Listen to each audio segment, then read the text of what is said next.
Former President Trump took the stand in New York City today, defending himself in the $250 million civil fraud trial brought by State Attorney General Letitia James. The former president wasted little time sparring with the judge, sounding off repeatedly from the witness stand. The judge largely ignored the barbs directed his way, but warned the former president's attorneys to keep their client on topic, stating, quote, "I beseech you to control him if you can. If you can't, I will. I will excuse him and draw every negative inference that I can." Andrea Bernstein is the author of American Oligarchs, The Kushners, the Trumps, and the Marriage of Money and Power.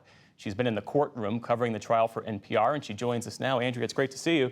So Judge Engoron, he chided Donald Trump several times today, asked him to keep his remarks brief. At one point told him this is not a political rally. What was it like in the courtroom today? So it was not like a political rally. We were in a room which was a big courtroom, but a much smaller room than most people probably see Donald Trump in, and one in which he did not control the discourse, where he had to stand when the clerk said, "All rise," and swear to tell the whole truth. And this is something that we haven't seen from Donald Trump since he's been president, since he was president, since he has not testified under oath in real time. And that's what we got to see today. And the judge has already decided that the Trump Organization financial statements were filled with fraud, and that is central to this lawsuit that the New York Attorney General, Letitia James, has brought. And here's what she told reporters earlier today. He rambled, he hurled insults, but we expected that. At the end of the day, the documentary evidence demonstrated that, in fact, he falsely inflated his assets to basically enrich himself and his family. He continued to persistently engage in fraud. The numbers don't lie. So how did Donald Trump explain and defend his business record in court today? Well, he did hurl insults. He insulted both the Attorney General. He said at one point, "The fraud is her." He repeatedly criticized the judge, who he said wasn't giving him a fair trial. But when pressed on the contents of these statements of financial conditions, Donald Trump had a few responses. One was that he barely remembered them because they were so old and so long ago.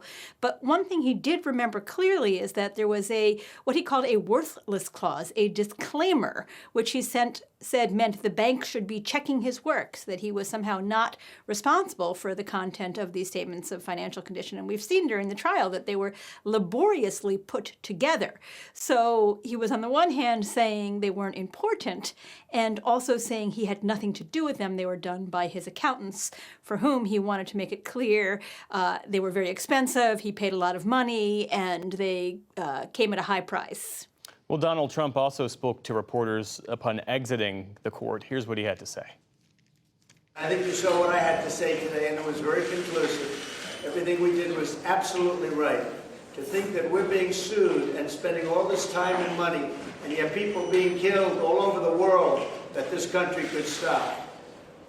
With inflation and all of the other problems that this country has, I think it's a disgrace. So he's effectively saying there are more important things to focus on. How do his comments to the media, his behavior inside the courtroom today, affect the eventual outcome? Because this is a bench trial decided by a judge. This is not a jury trial. Right. The judge has said Trump can say anything other than criticizing his staff. And he, during the testimony today, kept asking the Attorney General if he wanted to just let Trump go on. He wasn't answering questions yes or no. He was answering them with these sort of mini speeches in which he would go off on various things. But we did get to a point where he was saying that the statements of financial conditions were something that he stood behind. Sort of. He also said that they were actually undervaluing his properties. But when showed repeatedly by the Attorney General his attestations that these were true and that they were used as the basis for big loans from Deutsche Bank, Trump said that, yes, that he stood by those statements and he also sort of threw in that the banks had done well. Now, under New York law, it doesn't matter. New York law says you cannot repeatedly lie in the course of doing business, and that if you do so, you can be forced to pay back the state. That's what's at issue at the trial, how much the Trumps will have to pay back to New York.